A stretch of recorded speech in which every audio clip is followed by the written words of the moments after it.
ನಮಗೆ ಕಾವ್ಯ ಮೇಡಮ್ ಅವ್ರ ಹತ್ರ ಬಂದಮೇಲೆ ನಮ್ಗೆ ತುಂಬ ಖುಷಿ ಆಯಿತು. ಮೈನ್ ಏನು ಅಂದರೆ ನಾವು ಎಲ್ಲೆಲ್ಲೋ ಟ್ರೀಟ್ಮೆಂಟ್ ತೋರಿಸಿದ್ವಿ, ಬಟ್ ನಮ್ಗೆ ಇಷ್ಟ ಆಗಲಿಲ್ಲ.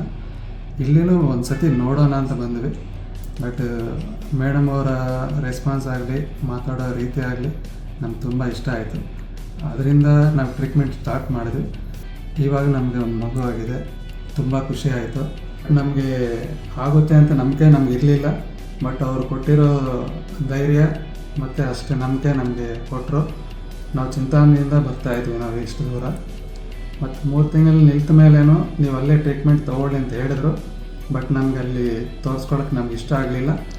ಇಲ್ಲೇ ಬಂದು ಇಷ್ಟು ಡೆಲಿವರಿ ಆಗೋವರೆಗೂ ನಿಮ್ಮದೇ ಜವಾಬ್ದಾರಿ ಅಂತ ಹೇಳಿದ್ವಿ.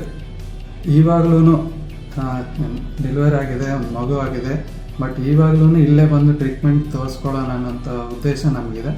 ಯಾಕಂದರೆ ಅವರು ಅಷ್ಟು ಚೆನ್ನಾಗಿ ನೋಡ್ಕೊಂಡವ್ರೆ, ಅಷ್ಟು ಚೆನ್ನಾಗಿ ರೆಸ್ಪಾನ್ಸ್ ಕೊಟ್ಟವ್ರೆ ನಮಗೆ.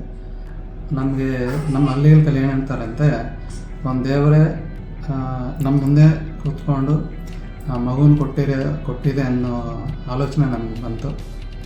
ಇದು ನಾವು ರಿಯಲ್ ಹಾರ್ಟ್ಫುಲ್ಲಾಗಿ ಹೇಳ್ತಾ ಇದ್ದೀವಿ. ನಾವು ಏನೋ ಹೇಳಬೇಕು ಅಂತ ನಾವೇನು ಹೇಳ್ತಾ ಇಲ್ಲ, ಅವ್ರಿಗೆ ಏನು ಹೇಳಿದ್ದೀವೋ ಪರ್ಸ್ನಲ್ಲಾಗಿ, ಬಟ್ ವಿಡಿಯೋದಲ್ಲಿ ಅದೇ ಹೇಳ್ತಾ ಇದ್ದೀವಿ. ಇಷ್ಟೇ, ನಾವು ಇದಕ್ಕಿಂತ ನಮಗೇನು ಮಾತು ಬರೋಲ್ಲ. ನಮಗಂತೂ ತುಂಬ ಖುಷಿಯಾಗಿದೆ. ಮೇಡಮ್ ಅವರು ಇದು ಮಾತ್ರ ತುಂಬ ಚೆನ್ನಾಗಿ ನೋಡ್ಕೊಂಡವ್ರೆ. ಥ್ಯಾಂಕ್ ಯು ಮೇಡಮ್, ತುಂಬ ತುಂಬ ತುಂಬ ಥ್ಯಾಂಕ್ಸ್. ಹಾರ್ಟ್ಫುಲ್ಲಾಗಿ ಹೇಳ್ತಾ ಇದ್ದೀವಿ.